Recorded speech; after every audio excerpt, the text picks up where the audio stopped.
All attendees are in listen-only mode. Good afternoon, everyone. Welcome to the SMA Inner Circle webinar for the month of September.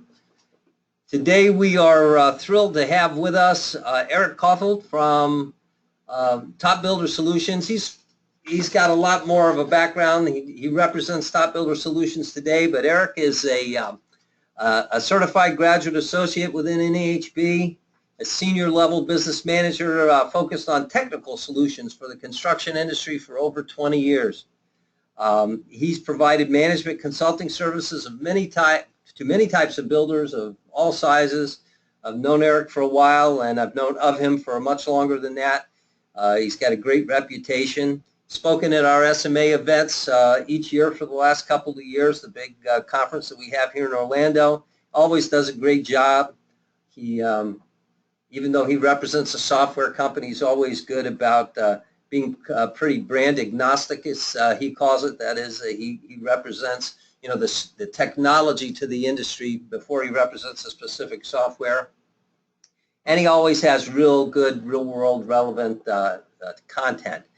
As a speaker, educator, and consultant, specializing in sales and marketing and business management, he offers a wide variety of content and programs. He's going to be speaking at IBS again here in Orlando in January, and he's done a whole host of other things, including having a book called Turn 101 Ways to Improve Your business Now. It was published in 2011 and offered through the Builder Books at NAHB. He writes a monthly column for the Home Builders Association of Houston, Texas, I'm pretty sure it is, called Ask the Tech Expert. And he is an NAHB approved instructor of 4 different courses. So I'm sure you're going to get a lot of value out of today. For those of you who may be on a webinar for the first time, all the attendees are in mute mode, unfortunately. And to ask a question, you have your GoToWebinar dialog box, which by the way, you can reduce it and get it off your screen if you want, or minimize it and move it around your screen. But about 3/4 of the way down on mine, if you click on the questions tab, open that up there, you'll be able to type a question.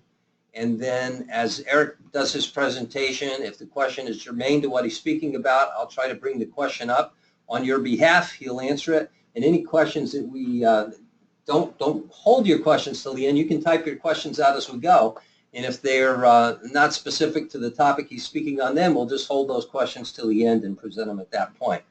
So without further ado, I'm going to turn the time over because I'm really interested in what Eric has to say today myself, and I got my pencil sharpened here so I can take a lot of notes. So Eric, take it away.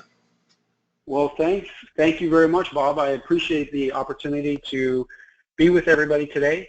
And although it's not interactive, I highly encourage the folks to ask whatever questions they want. I do not mind being interrupted, and I like it actually because the questions are always welcome.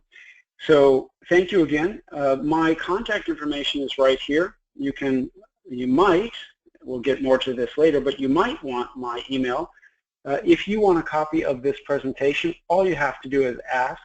I'll be showing some flow charts, and I've got a really kind of a cool ROI calculator that builders like to play with. And so if you want any of these things, all you have to do is email me.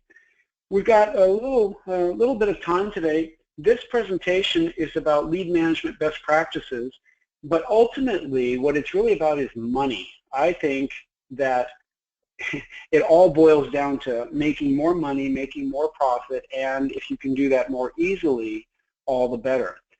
To me, a CRM system is just a tool that allows you to do a better job of converting suspects to prospects to deals, to closed sales, and therefore it acts like a sales assistant for the sales team, and it's absolutely a profit-generating tool for the owners of the company. We'll be touching on a bunch of different things. I might go a little fast, so don't hesitate to ask more detail about any of these things. We're going to talk about the things that a CRM system really should have. I've been doing this for 20 years. I've seen builders fail wildly and succeed wildly, and there's some reasons for both. We're going to talk about what you should track, some mistakes you want to avoid, some things that you're probably doing in a manual way, and they're much easier to do in a more automated way. We're going to talk a little bit about the dance between the online sales counselor, or what I call the OSC, and the new home on-site sales counselor, what I call the NHSC. We can get more detail into that if you want. And then we're going to talk about different ways to communicate outwardly with people in a CRM system, and much more than you see here, more detail coming. So if you're 16 and you're thinking about college, that's a pretty good time to do that. If you're 24 and thinking about college, that's an okay time, but it sure isn't as good as when you were 16, 17, or 18.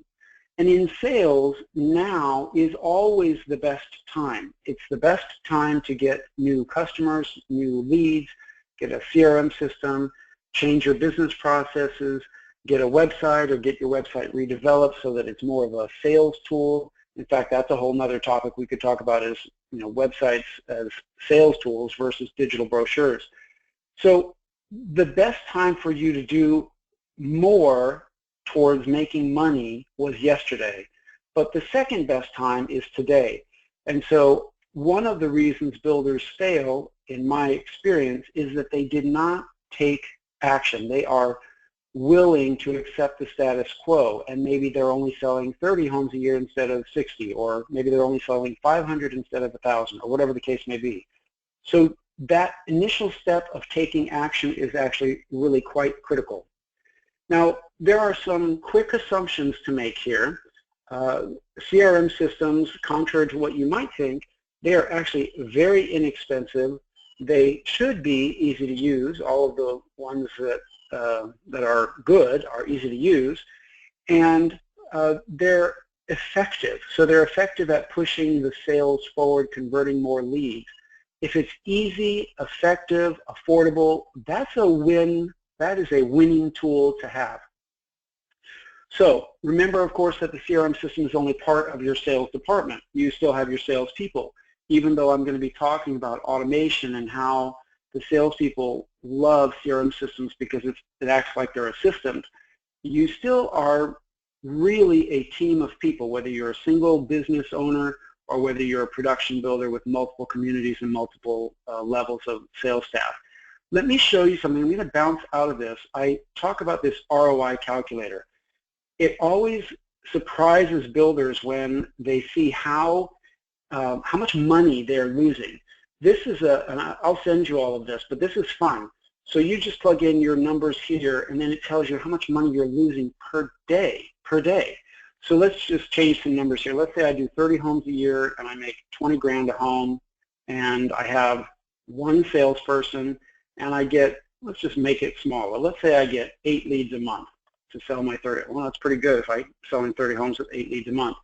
And if you think your salespeople ever miss a lead, then you leave that to yes. And then you just tell the system, how many contacts do you guess your salespeople lose track of per month? I am very generous here at 1. I mean, I'm an expert at this kind of CRM stuff, and I myself will lose one just because I got sidetracked, the phone rang, and I forgot to go put a next step on somebody. So I'm going to put 1. Now, if these were your numbers, you are losing $75,000 a year. And those are your numbers that you just put in. So if I email this to you and you put in your numbers, it's whatever your numbers are. That equates to $189. So every 4 days you could afford a Louis Vuitton purse, or I don't know, I'm just kidding.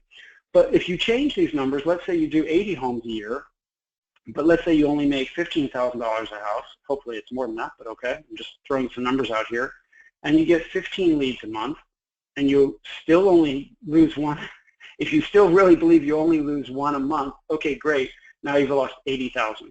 So you can play around with these numbers, but the point is that the CRM systems, because they don't really cost that much compared to the amount of money that the builders are losing. So they are really, I would say, offering extreme return on investment. So let's just dispel that myth right now. Now, of course, I think that they should be easy and effective too. So easy, effective, and affordable, that's perfect. let's go back to the presentation now. There are some must-have features. Now, there's a lot of nice-to-have features, just like when you sell a house. It would be nice to have a pool, maybe, but it's not necessarily a must-have. For some people it is. Well, CRM systems are no different. There are builders who want the world in a CRM system, and you can find that, no problem. But the more functionality you add to the CRM system, the harder it is for the salespeople to use, and when the salespeople aren't happy, ain't nobody happy. So I think that the CRM system must have features, and again, you can ask questions over there on the side. If you have some questions, just open that chat box and send Bob some questions over there. But it has to be better than a manual process. I'm going to show you the manual process that you ask your staff to go through, and nobody can tell me that you can do that manual process as easy as you can if you've got a CRM system that's helping you push content out. So, of course, you have to have the ability to have status and some way to score or prioritize. This could be A, B, C, D, or hot, warm, cold, or 1, 2, 3, all of which are really amateurish, but I know a lot of builders do that, and if that's fine with them, what difference does it make as long as it works for you? And then, of course, you want to keep track of your source, because how else do you know where you're ultimately going to spend more marketing dollars?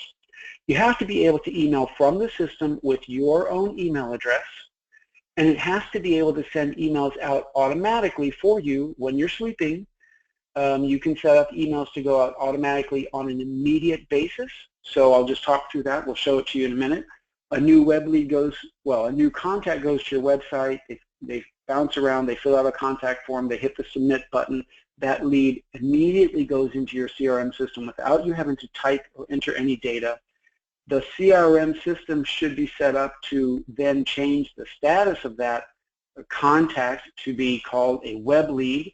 Now, if you have an automated follow-up plan associated with a web lead, that could send out an email immediately saying, thanks for visiting us at XYZ Homes or whatever. Of course, you can get much more sophisticated than that, but it must have automated emails. And follow-up, or what you might know as drip campaigns. And then not only does it have to have these, but you have to be able to set them up easily. It has to, you know, it may not be exactly idiot-proof, but I've been in software a long time. I like idiot-proof, frankly, and I've helped a lot of software companies over the years define and develop their product because it was not idiot-proof. And the easier it is to use, the better. Now, it can't hold you back, so it has to be able to have unlimited users, unlimited emails, unlimited campaigns, unlimited contact types. You know, all of this kind of stuff has to be unlimited. And of course, you need to know the investment in writing. Why in the world would you say, okay, I'll buy something if you don't know down the road, well, what happens if I add 5 more users? What happens if my email database currently, I don't know, 40,000 or 4,000 or 100,000, whatever. Some databases are literally in a couple of hundred, and some databases I've seen are 250,000 contacts. But what happens if I add to that? Well, you need to know what that investment is. And then, of course, what good is it if you can't get information out of it? You want a system. One of the benefits is that it's going to give you access to real-time, accurate data. So you want a reporting engine that you can pull out the information from the system, and if you are a builder that says, well, you know what, I don't like all your reports, I want this goofy combination of this, that, and the other thing that you may never have seen, but I want it that way. Okay, your CRM system has to be able to provide you, whether it's, you know, whether they have to create a custom report or you do it yourself, it doesn't really matter, but you have to be able to get the data. And then number 10, if you go out to a non-industry specific CRM system and you say, you know, I want training, they're going to show you how to use the system, but they're not going to know how consumers buy houses. They're not going to know how a new home sales professional has to be on a model, on any given model, or maybe at the grocery store or at the park or, you know, wherever, because really good salespeople never turn off. So they're not necessarily going to know your workflow. So I really believe, and there are several of them out there, but I really believe you should focus on an industry-specific CRM system, because why in the world would you want to go create the workflow when it's sitting there ready for you? All right, in terms of the data to track, obviously I think that anything you say can and will be used against you in the course of sales. So if you show up with your mother-in-law and she plays tennis and she's talking about a mother-in-law unit, believe me, I'm going to track that. And now when I know that we're going to build tennis courts, or somewhere else we have tennis courts, I'm going to leverage that, and I'm going to say, you know, hey, Mr. and Mrs. Smith, by the way, your mom said that she really liked tennis, and I wanted to let you know, et cetera, et cetera. As much data as you can get, and you can easily put in the system. If they love dogs and you have a dog run, I would use that. If they like tennis, if they're military, I mean, it can be anything. Of course, if they need 3 bedrooms, 4 bedrooms, doubles, 2-story, you know, all of those things you want to track, what their needs are, but also you'll be able to pick up on little nuances in their communication, like, you know, they're not really sure they can afford $179,000 for a new home. I'm in Texas, so that's a very real number for new homes in Texas. But builders laugh at me when I say those numbers, but you know, they're not sure if they can afford $499,000. Then you want to keep track of as much information as you can, because you can then pull it out of the system and start a whole new email campaign.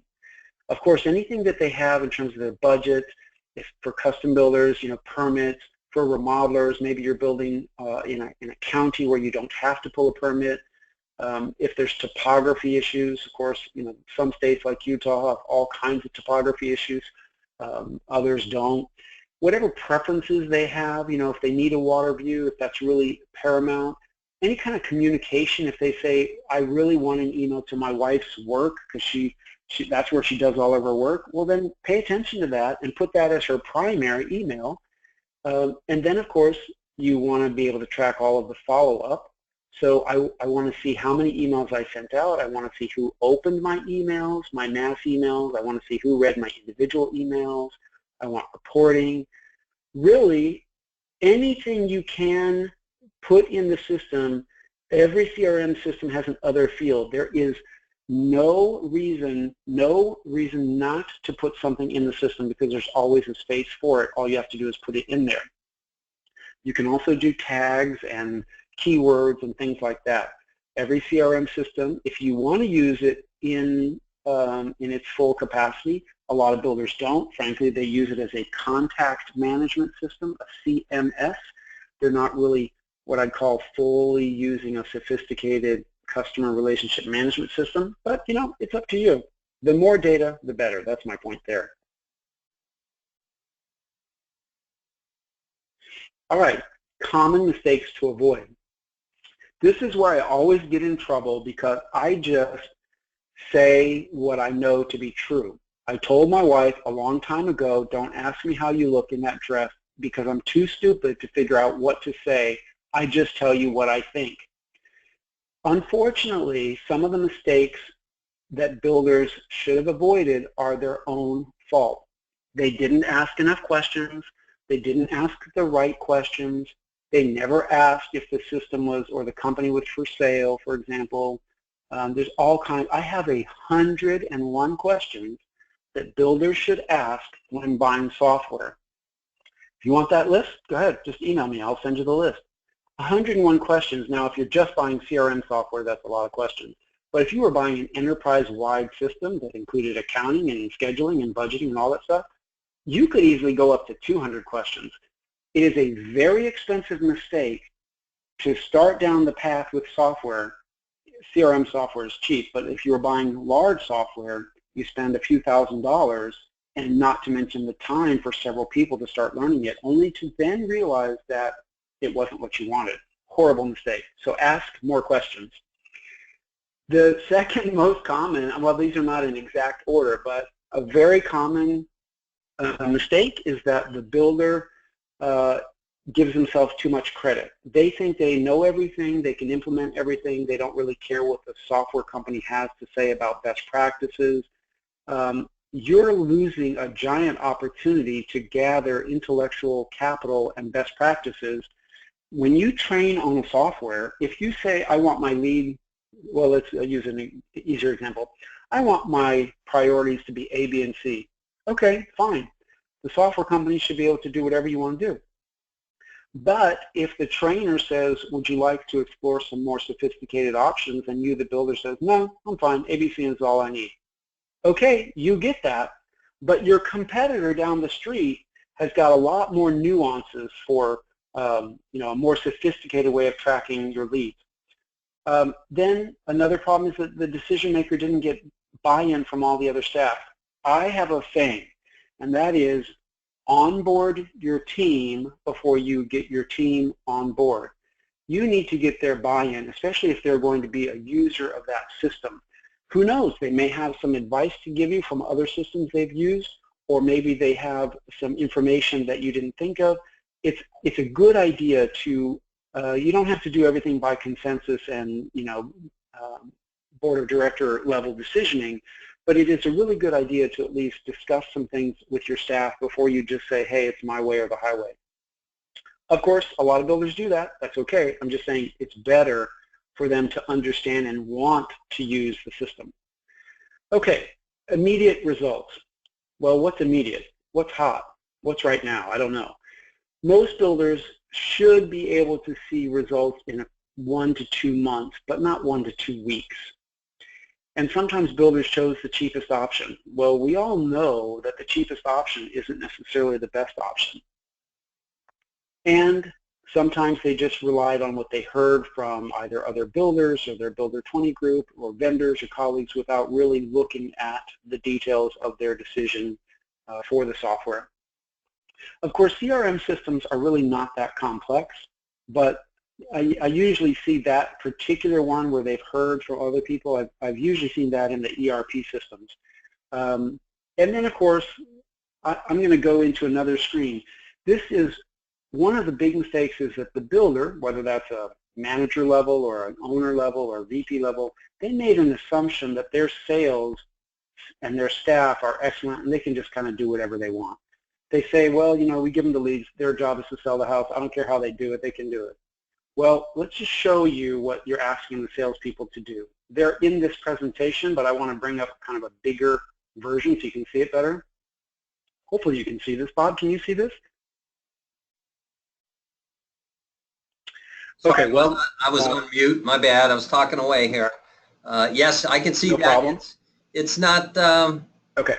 It's not as clear as it could be, but you can read it. Okay. And I can send this to people. They just have to email me and I can send it to them. So your new leads are coming in. Probably they're coming in from a lot of different sources, BDX, Zillow, your realtors. Hopefully you've got some referrals, whatever lead sources. Now those leads are coming into your system, and now you're running campaigns, you're sending brochures, and this is whether you have an online sales counselor or not.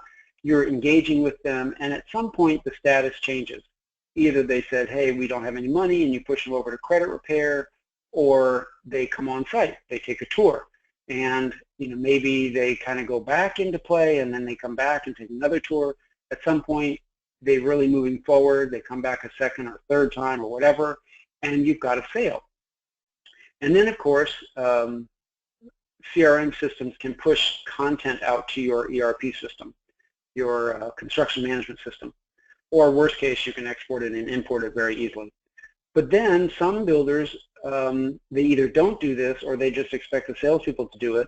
They don't say, hey, now that you're a customer in warranty, I could send you a campaign to get referrals, which of course throws those leads back into the loop. Or they might send a campaign out to customers in warranty to tell them to get their punch list items in, or whatever, their 1 year is coming up, etc. So you're asking your salespeople to do all of this manually. And here's another version. This is a version with an online sales counselor. Here's the online sales counselor. The new lead comes in. They're qualifying that. They're sending their brochures. They're engaging with them on the phone. They're trying to make that on-site appointment. And so now it gets over to the new home sales counselor. The appointment is not kept. Well, then it reverts back up to the OSC. The appointment is kept, and the sale transactions happen, the auctions, the contract, all of this paperwork. Then you get a contract signed. Sometimes that falls through and it's back to the online sales counselor, or sometimes it goes. You've got to push paper over to accounting, and then of course you've got to get it over to construction so that they can start building it.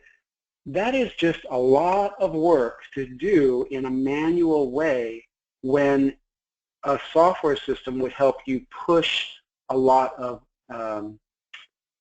tasks and information out in a more automated way without everyone having to guess where you are on that particular job. Now, sometimes the decision to buy the CRM was made by an individual salesperson or maybe a sales manager who didn't have the authority to do that.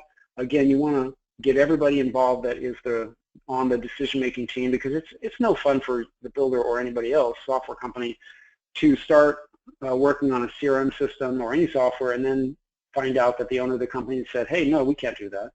Well, that's just a giant waste of time. And if you don't get an industry-specific CRM system, you're going to be trained by software people instead of people who know your industry inside and out. Okay.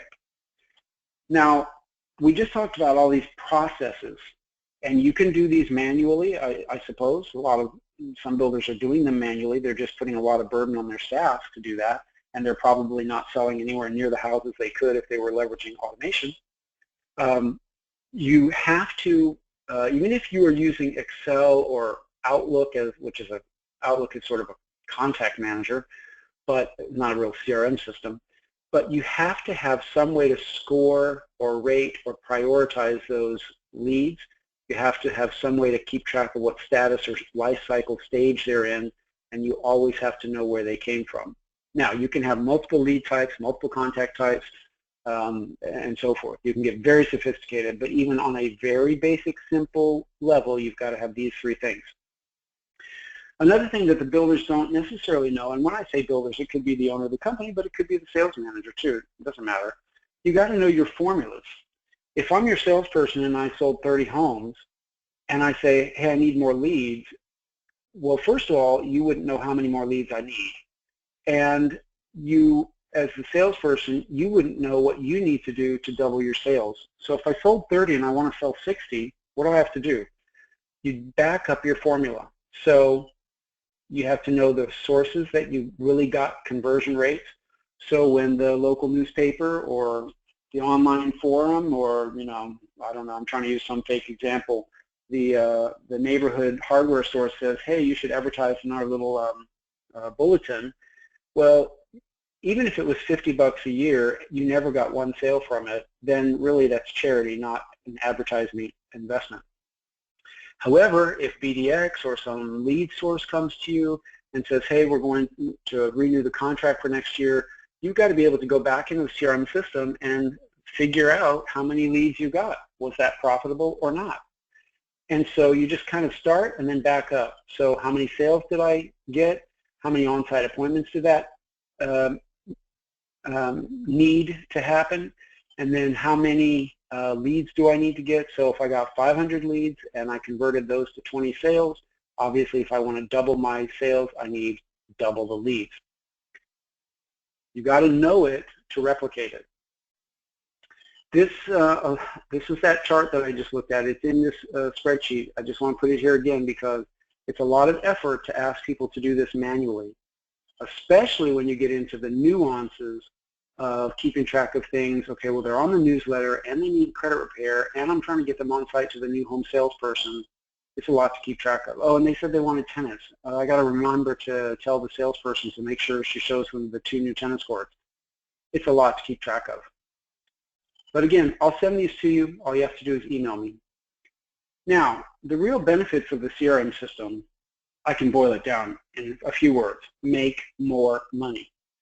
You have to make more money and hopefully easier by converting more leads more quickly and more profitably. So it'll help you weed out the leads that are really never going to go anywhere and not spend so much time on those. You can let the system send emails automatically for 2 years. That's fine. But in terms of you spending your time on them, You want to spend your time and ultimately your money on the ones that are going to make you money. You want to be able to capture all that data, harness it, collectivize it, know what it is, and then have the system do work for you. You want it to send alerts to you that says, oh, I've got a 10 o'clock appointment to show Mr. and Mrs. Smith the 2-story Winchester model. Great. You want to be able to go back into that system and say, okay, now tell me what it is I need to know about Mr. and Mrs. Smith. Oh yeah, okay, they're a young couple, they have 4 kids, 3 dogs, they need a 2-story, etc. Because it's too hard to keep track of all this stuff without a CRM system. And then, of course, you want to have the system be your unlimited sales assistant. It has to have workflow that's already built in because nobody wants to create that workflow. I mean, the CRM company did. That's why you're buying the CRM system. You want to have training by live training, I should say. You can also have videos to watch, and you can read guides and so forth. But really, most everybody in terms of CRM and sales, they're extroverted people. We want to pick up the phone and call somebody who speaks English and who knows our industry. Now, a lot of builders don't necessarily care about this. They look for what the software they like, but these are very specific things that are ultimately responsible for how well the salespeople use the system and whether they like it or not. Okay, no questions yet? I see something over there bouncing around. Bob? No, the only question that we have so far is about, it's actually a request, and that is, can you email those lists to us? And what we'll do at the end is we'll put your email address back up and make sure everybody can copy that down and make a request to you for that info. Yeah, absolutely. It's coming up, and you'll see it again. And I'm really genuinely happy to send any kind of content that anyone wants. Now, we talked a little bit about the online and on-site sales staff.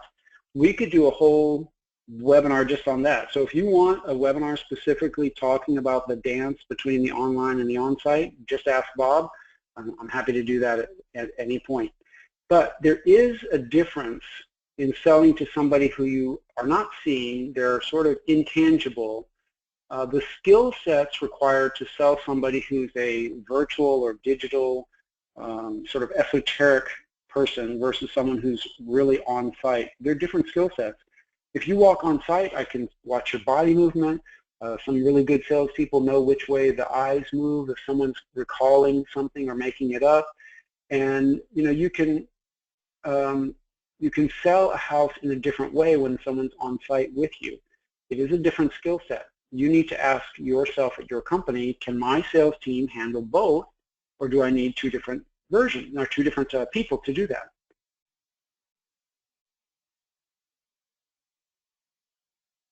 Here are just some very quick skill set differences. Typically, the on-site sales counselor is not working 24/7 from their house, right? You can because CRM system's web-based, but the online sales counselor is sort of glued to their phone or their tablet or laptop or whatever because they know that at 10 o'clock at night or midnight, when Mr. and Mrs. Smith are actually bouncing around and looking at your Winchester model and maybe saving it to a My Portfolio or whatever they're doing, that's really the right time to engage with them. Now, they might be surprised that you answer your email at 11 o'clock at night, but really what that says is that your company is a bigger, better, more professional run company. The giant companies do that, and so you can too. It doesn't matter if you only sell 20 homes a year. You can have somebody answering a lead at 11 o'clock at night if they're willing to do that. Not necessarily being at a model home at 11 o'clock at night, but certainly answering an email. There are some basics when you set up your online sales counselor program. Of course, you have to have a CRM system that manages that workflow, the back and forth of that. But you need to define that program, whatever that is. That includes the compensation to both parties. It includes what happens if this happens. Well, if they don't make the appointment, do I push that back to the online sales counselor, or do I try and make the appointment, and so forth. And then you've got to communicate all of that to your staff, of course. you have to be able to identify and report and analyze all of this data, the touch points, and figure out, well, you know, every time we get a web lead, it takes about 6 months for us to close those versus if they come on site, it only takes us you know, a week, 2 weeks, 3 weeks, whatever that number is. Because the more data you have, which the CRM system is helping you collect and then analyze, the more data you have, the more accurately you can make real-time decisions. And then you have to set up that workflow so that both the on-site and the online person are on the same page and they know what's going to happen, because there should be no finger pointing, and you can't say that didn't happen. Here's the rub. If the online sales counselor says, I sent it to you, and Sally says, no, you didn't, well, that stuff is gone with a CRM system, because anybody that has the authority and permission to look at Mr. and Mrs. Smith's record and see if the online salesperson sent it to Sally or not. If she did, it's Sally's fault. If she didn't, it's the online sales counselor's fault, and there's no finger pointing. A CRM system really keeps your team moving all in the same direction, and that is towards profit. Now, there's some strategy behind an online sales counselor program. You've got resources. Is that OSC going to send digital brochures? Do they transfer that lead to the on-site salesperson once they are qualified, or do they have to be qualified? Do they have to be qualified just in the sense that they're willing to come on-site, or do they have to sort of meet some criteria? And what is the responsibility level? For example, if it reverts back to the online sales counselor, do they have 2 weeks? Do they follow up for years? Do they follow up for a couple of months? At what point do they just throw the contact on sort of a monthly newsletter, a monthly email push, and let it go? All of that has to be defined and then communicated. But it's relatively easy to do, and I certainly have a lot of examples I can send people, so all you have to do is contact me, and I'm happy to do that. And my email is coming up on the screen here in just a bit. Now, I want to talk about the way you communicate out, because it is actually a question that gets asked a lot. Of course, you want to be able to send individual emails, but not only send individual emails, but also be able to add links or images or a brochure as a content item. Now, you want to be able to send an email from your own email address, and then you want to see if they actually open that. But you also want to send a mass email, which is where you go into the database and say, okay, I'm going to pull everyone from this community, or I'm going to pull everyone that wants a 2-story because we just have 3 new floor plans, or I want to pull everybody that's got that was interested in tennis because now we're building somewhere that has a tennis court, or whatever. You want to be able to pull groups out of the database and send to one or all of those people. Single email to a group. The follow-up or drip campaign, this is probably the most important and most profitable. This is an individual email that's going out to that person, or husband and wife or whatever, but it's based on their exact life cycle stage. So for example, let's say I have a drip campaign for credit repair, and I switch the status to, for Mr. and Mrs. Smith to, need credit repair, whatever you want to call it. Now there's an email that goes out just to Mr. and Mrs. Smith, introducing them to some sort of financial contact. Conversely, I might have another campaign called the Be Back campaign, and now when I switch Mr. and Mrs. Jones to that follow-up campaign, a different email goes out to them. So those are all individual emails, but they're going out for the salespeople, sort of like an assistant, based on whatever that person's, that lead or prospect's life cycle stage is. Hopefully that makes sense. If not, somebody can ask a question. But those campaigns are always about the life cycle stage, and usually you can apply those in an automated way based on something, based on the lead source change. So every time I get a BDX lead, I want this BDX campaign to go out.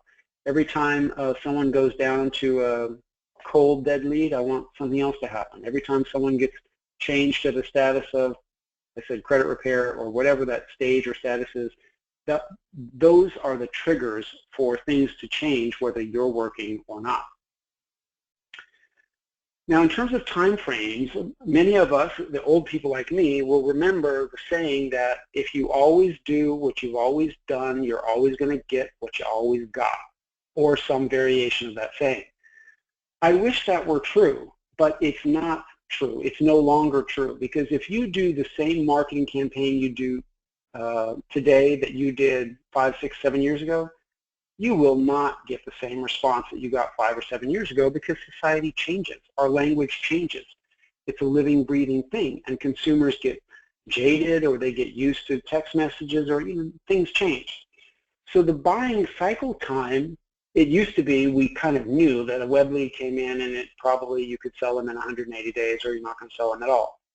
The fact is that's just not true anymore. So we don't really know. One person you could sell them on the same weekend they walk in. The other might take 2 years because you didn't really realize, because they didn't tell you and nobody asked them, and you didn't find out that they're actually going to be transferred in 2 years. Well, you'd be surprised how a major milestone like that never gets uncovered. So the point is that a CRM system is going to allow you to stay in touch with these people over the long haul. Now, I'm not suggesting that the salesperson pick up the phone and call them every 2 weeks for 2 years. Absolutely not. I wouldn't do it either. But the CRM system can send out emails for you, and even if it's just a newsletter or something to stay in front of them, because at some point when they are ready, they will then call you and you'll be front of center and on top of their mind. The giant companies do this. They do it with automation, and that email might come out and say, hey, Eric, are you still looking for a whatever? Well, of course, the salesperson is not typing an email that says, hey, Eric. It looks like it, and maybe to some consumers, they don't know. Most consumers know and think it's totally okay because society has changed. So the giants can do this. You can too with automation. A CRM system is basically a big equalizer. So if you're a builder out there building 20 homes a year, you really can compete with the builder doing 300 homes a year just by leveraging automation, or doing at least a better job of leveraging automation. There's my email address. I'll give people time to sort of write that down. It's my name, Eric with a K. I always get this backwards. I get E-R-I-C-K, but it's Eric with a K. That's the Norwegian part of me, and C for my last name at TopBuilderSolutions.com. The things that we use for long-term follow-up are more or less the same as we did many years ago, but we do them differently. It's still about price, product, and promotion for the most part. And you can find all kinds of things to send to them, or even send to them in an automated way. For example, if you attach the actual image of 127 Main Street that has a Winchester model on it, that's an email that is going to go out of date as soon as you get an offer on 127 Main Street. But if you send an email with a link to all of your current product, then every time that product changes, that link is still totally valid, and you don't have to go change that. So your email should be set up so that you don't have to be constantly changing the content. Let somebody do that on your website or wherever that content is changed. And that's true for your pricing, your product, and your promotion. But some things just change without our ability to stop it. So you can use those things as well in a way to stay in touch with them. For example, zoning laws or regulations, or maybe a new floor plan that that just opened up because there was a bust out. Or maybe you have realtor events that you are now going to do and you never used to do. Or maybe you have, now you're going to move into semi-custom instead of just custom or just production. So there's all kinds of things that change that you can use as touch points.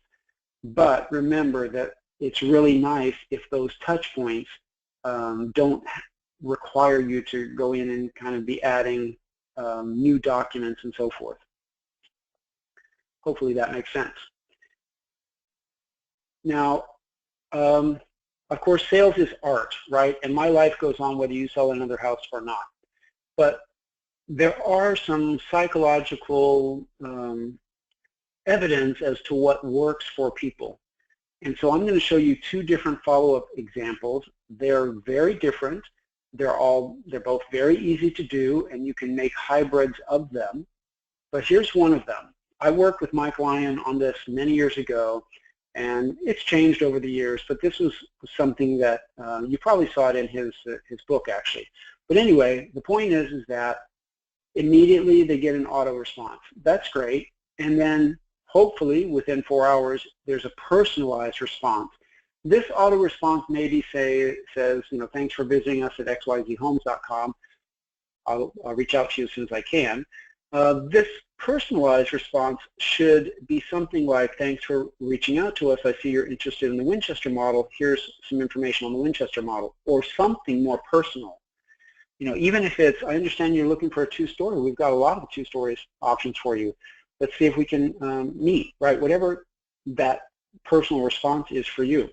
Now, some of these are individual. You might want to go send an individual email, personalized email on day 7, or maybe it's automated.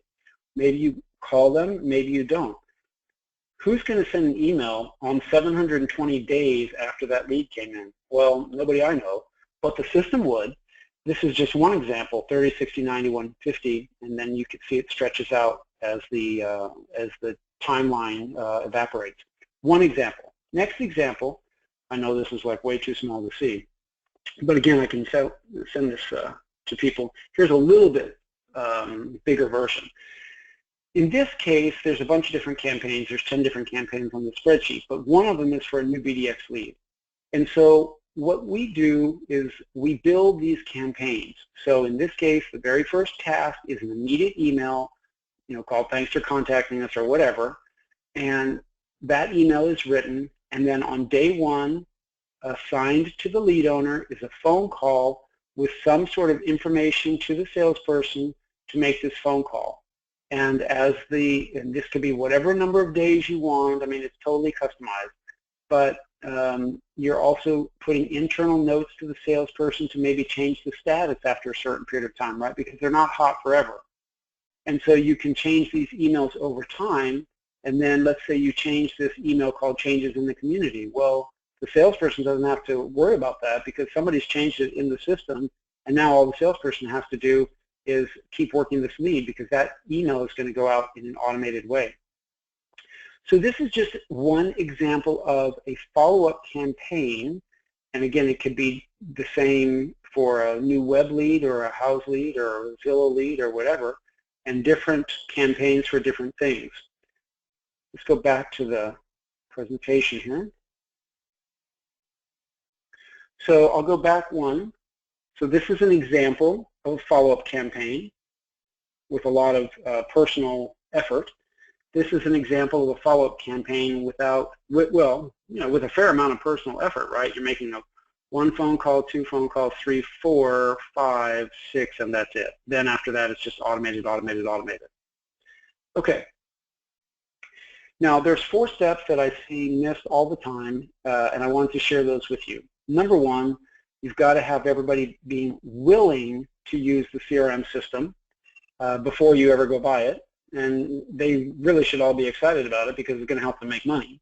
But ultimately, it's more money for you, it's more money for the salespeople, and you can back up your formula. So if I did 20, I want to do 40. I needed 50 over here, now I need 100, and so forth. I just need to double my things back. And ultimately, it's all about getting more leads, but getting the right kind of leads, which is why you want to know what sources are really working for you. Number 2, 3, and 4, I've talked about this a lot, but it is really a false economy, and I see builders do it all the time. They think that they need some system that does absolutely everything, most of which they won't ever use. But anyway, I think you need an industry-specific CRM because nobody wants to recreate the workflow. I mean, that's a lot of manpower, and your time is worth money, right? If you make $100 grand a year, you're making 50 bucks an hour. So if you've used, 10, 20 hours, suddenly $1,000 is just gone. And sometimes builders don't value their time or their salespeople's time like they should. And then I think that when you look at a CRM system, you have to know in your gut that it is going to make you money. If you don't know in your gut that it's going to make you money, you either need to do another demo, a deeper dive, or have someone explain to you why there's extreme ROI, because there had better be extreme ROI. Otherwise, why bother? Now, the fourth thing here, sometimes, and this is art, right? You can do whatever you want, but some builders create a follow-up plan that is almost 100% automated. Well, that's not really the best use of the system. The best use of the system is to combine that automation with individual phone calls, because there's no way a system can do as good of a job as a salesperson can, because the salesperson can look at what's really happening and what the variables are and what the human elements are on that particular sale. However, the human can't do all of this automation as easily either. So it's kind of like a spear and a shield. You need both. Either one is not good enough. So you need both automation and some personalized tasks. Okay, only a few more slides here. I really want to emphasize that you can totally do this. People are sometimes afraid of CRM systems. There is no reason to be afraid of them. What I do whenever I start with a customer, there's always this sort of fear, and it's totally valid. Your fear is valid, your concern is valid, but there are ways to get over that. For example, rather than just upload your database of real live prospects and expect you to learn the system with real live data, why not just go in and add Angelina Jolie or Brad Pitt or Mickey Mouse or whatever, play around with them, put your sister's and your brother's email address and tell them you're going to be sending them some junk. Get used to that system with absolutely no fear whatsoever, and then of course we delete all of those fake contacts, and by the time we upload the database of real contacts, everybody's like, what was I worried about? This is easy. So I just want to empower people to realize that CRM systems specifically, now ERP, enterprise-wide software, that is a very different ballgame, but CRM software is really quite easy. So with that, I'll put up this last slide. You can see my email address again. I've used about 55 minutes, so that's long. Thank you all for paying attention.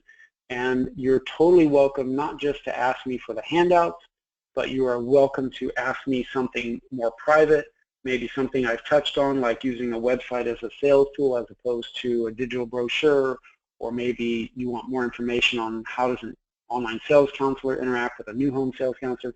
Whatever you want, I hope you consider me a resource. I have done very well for 20 years, just letting builders know in a non-sales way, I'm a resource, I'm happy to talk strategy, and ultimately they know who I am. So if they want more from me, then they're smart enough to figure that out. So thank you all very much. Bob, back to you. I'm happy to answer any questions. Very good. There is a couple questions that came in that between the two of us we probably can address. One question had to do with what's the typical home builder paying in advertising for a lead? And I'll get your take on that, and I'll chime in. Yeah. So what's the home builder paying to advertise to get that lead? Right. Yeah.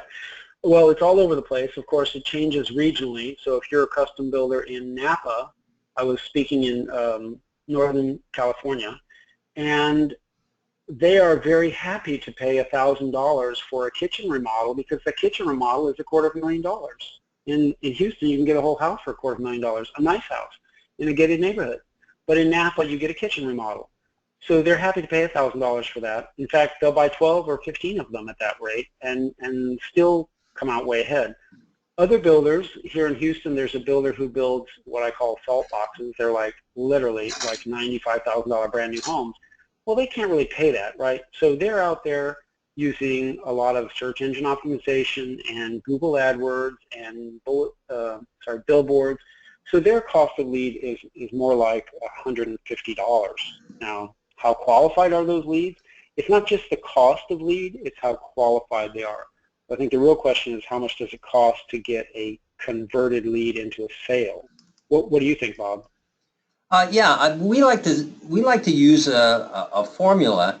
And what we say is you take your average sales price of your average job. Let's say that's a $200,000 house, just to make the math easy. times your advertising budget as a percentage of your total sales revenue. And oftentimes we say a good best practice is about 1% that you want to spend on advertising. So in that case, an actual sale would cost us $2,000, which is 1% of the $200,000 sales price. And then to get the price per lead, you have to know your what we call closing ratio, which is what percentage of your clients actually buy from you, your prospects, excuse me, actually buy from you and become clients. And a really good one, again, to keep the math easy, is 10%. So if 10% of your leads convert to customers, or that's your closing ratio, you take your average sales price, $200,000, times your advertising budget, 1%, gives you $2,000 times 10%, and that would be an advertising budget per lead of $200 per lead. So you can use that formula, knowing your own average sales price and hopefully knowing your own closing ratio. Closing rate. Yeah. And calculate what your budget per lead should be. And we consider a lead or a traffic unit, you know, somebody who you get the information, enough information to enter them into your CRM system, or CRM system, as we've been talking. So, good question. Yeah, that's a really good, that's a really great formula. All right, couple of other questions here. Can our production team use this as a communication tool for communicating sales? Yes, well. Oh, wait a minute, there's an update to that. It says communication tool, communicating with sales. I'm sorry. Yes. Yeah. So there's 2 points on that. So one of the big benefits is that, let's say somebody who's not really going to be logging into the system much, they only want to know some things. They want to know how many units of traffic do we have, you know, how many sales do we have, and so forth. So they could log in and just grab a report. That's one option. Somebody else could send them the report. That's another option. Or a lot of times what you see is I will add a task for one of my colleagues.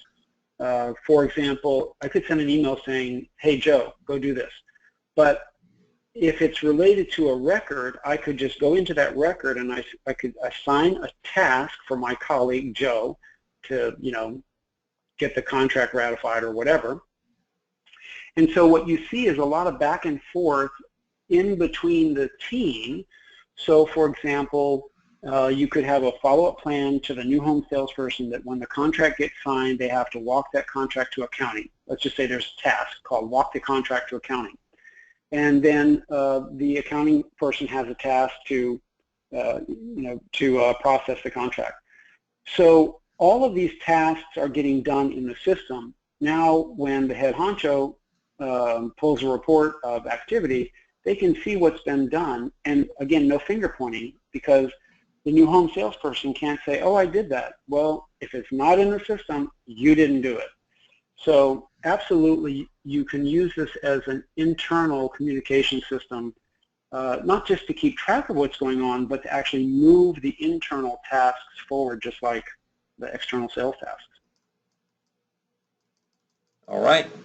Very good. And for that matter, go ahead. I'll just add on to that, Bob. For that matter, your CRM should have every contact that you have in there.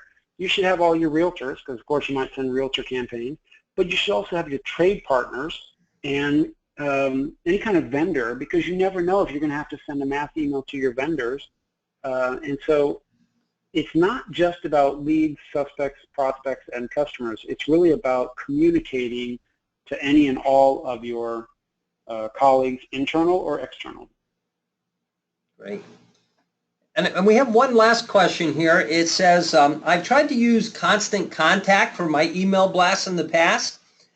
How is that the medium that it's worded to a little differently, but I think what you're saying is that Constant Contact was a little difficult to work with, and what kind of a program or interface does TopBuilder solution use for its email? Okay, well, if you'll allow me to, I'm just going to get out of this and kind of go to one place real quick here. It's a great question, and I see it all the time where people said, but the system is cheap and it should be really easy. Everyone says it's easy and I can't figure it out. Well, I'm just logging into TopBuilder Solutions to go to email marketing. Remember, I keep saying it has to be easy for you to use it. Otherwise, you slip, you don't send an email out because you didn't really want to mess with it, etc. In TopBuilder Solutions, I wasn't really going to do a demo, but since you asked the question, it is very easy, a 6-step process. So let's just say I'm going to call this a test, and this is a test, and this is an announcement of some kind. And again, I'm using my email address. Now you have templates to use, right? So I'm just going to grab one, and now I'm going to select my contacts. I can just select, one community or a keyword or whatever. I'm just going to say all, but you could get granular with that. And then you enter the email content, and look how hard this is. Over here I'll type some gibberish, and over here I'll type some gibberish, and then I'll put the caps lock on and type some more. Okay. Now I could copy and paste. I could paste HTML if I want to. I could get real goofy and insert links and images and graphs and change formats and do whatever. Most people copy and paste from Word, or they've got the HTML and they just paste the HTML code in there. Piece of cake. Now you preview that, and this is exactly what I just typed. This template would already be created for you, and because remember when I went to these templates over here, I had a whole bunch of different templates. I had some with a heading on the top or a sidebar or whatever. And you could just go back and forth until you like what you see. Once you preview it, you send yourself a test email, and then you schedule it to go out. It is a piece of cake. But that is why I feel for the person with constant contact, because I myself, and you'd think that I know what I'm doing, I myself just did not find constant contact very user-friendly. It was just too convoluted.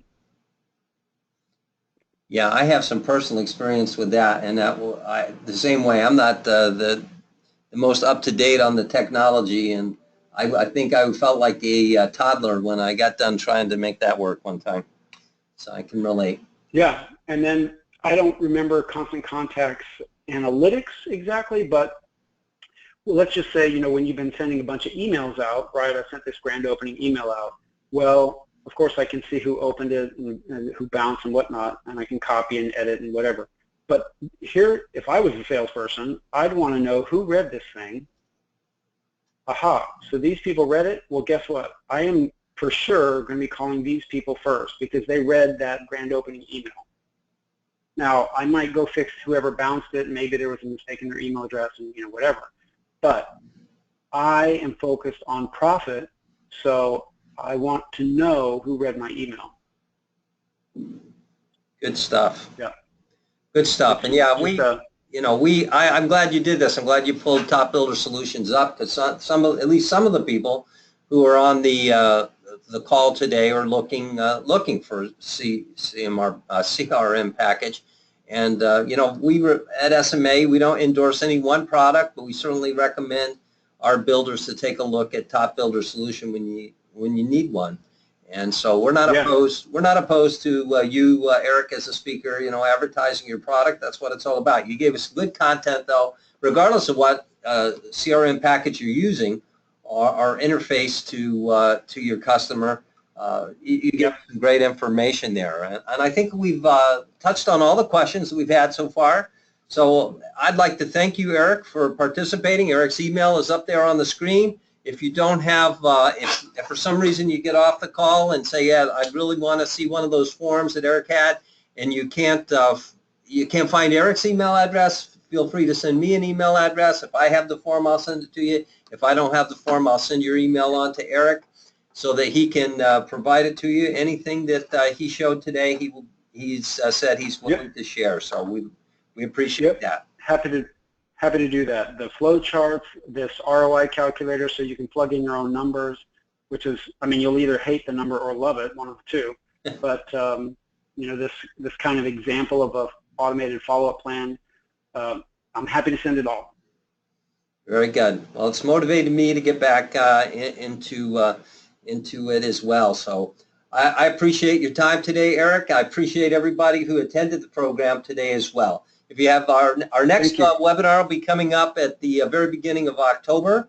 Joe Stoddard's going to be doing one in the construction into the business, and information about that one will be coming out within the next week or so to everybody's email address. So we'll look forward to having you. If you have any questions, feel free to contact Eric directly or send your contact or send your information to me, and I'll put you in touch with Eric. Either way works. But I want everybody to have a great afternoon and enjoy the rest of your week. Thanks again, Eric. Thank you, Bob. Thanks, everybody. Bye-bye. Bye-bye now.